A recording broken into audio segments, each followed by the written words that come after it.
FIFA World Cup has been dominating the news for the past couple of months, and not just because it's the most watched sporting event around the globe.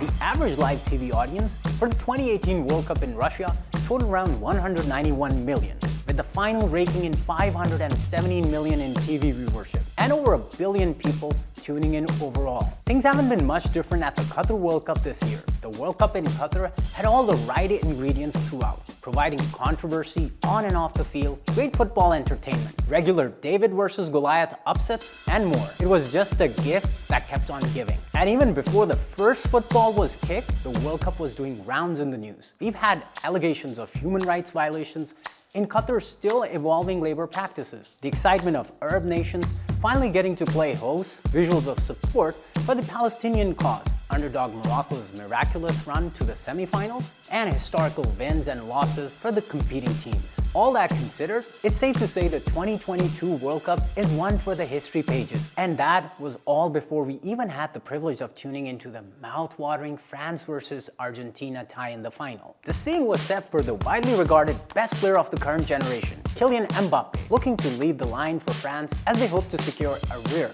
back-to-back World Cup trophy. And on the other side, we had Lionel Messi, a man in the twilight of his career, but still lighting up the stage at this tournament, looking to cement his legacy as the undisputed greatest player of all time by leading Argentina to World Cup glory. And boy did it deliver. Until the 80th minute, it looked like Argentina was coasting along for an easy win. But then, Kylian Mbappe happened. 2 goals in the space of little over a minute, and we had the making of an instant classic. It went down to the wire with Argentina celebrating World Cup glory, and Lionel Messi cemented his legacy.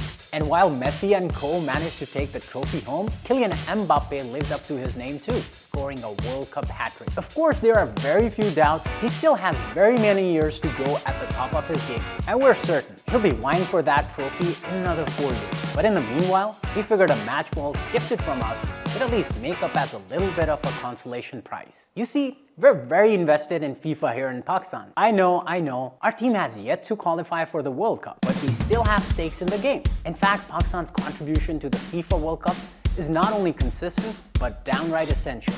How? Well, here's one reason. And another, and another, and another.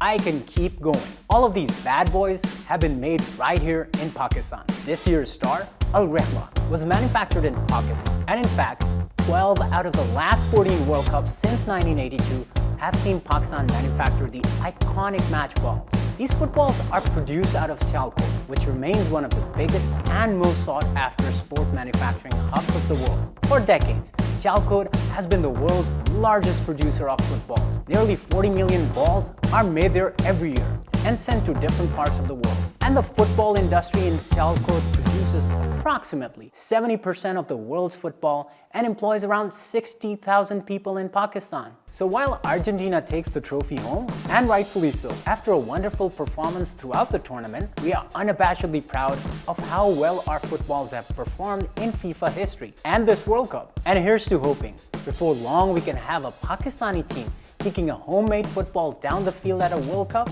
Until then, the very best of wishes to Argentina for a well-deserved victory, and our gratitude to every team at the World Cup that made it such a mesmerizing spectacle.